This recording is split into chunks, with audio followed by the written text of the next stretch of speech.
Hi guys, in this video I will show you how to improve code using Laravel Eloquent.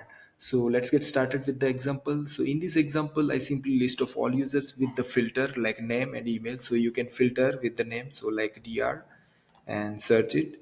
You can see that like it's filtered properly. So let me show you how I code it. So go here and simply I created one form with the get request name, email, input, and search function. Once submitted, it's go to the user controller, and in the controller I created an index method. You can see that I checked it here, like request is filled with the name, then that where condition will be add. If there is a field like email, then it's add the where condition.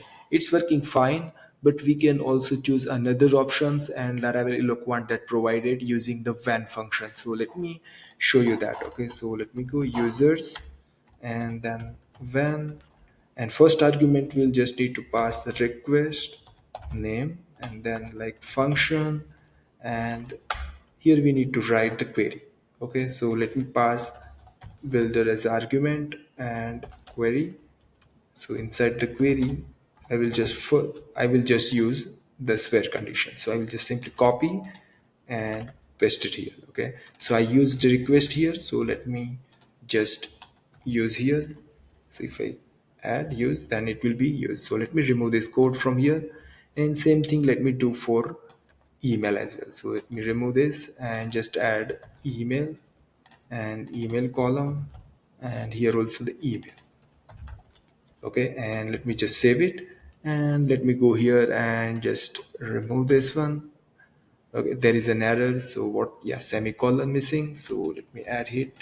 Yep, and let me refresh it again. Okay, it works. So let me go and here search it. Yep, there is a problem. What is the problem? Yeah, like must be apply builder. Okay, so what I need to do, I need to just use illuminate database eloquent and builder. Save it and refresh it. You can see that here. Okay, so same thing. If I remove this one, if I add email and submit, you can see it filter with the email. So it's working fine with the when query model function. So you can make it better coding using the Laravel Eloquent method. So it like a clear code, and that helps to improve your knowledge. So if you like this video, then subscribe us. Thank you so much for watching.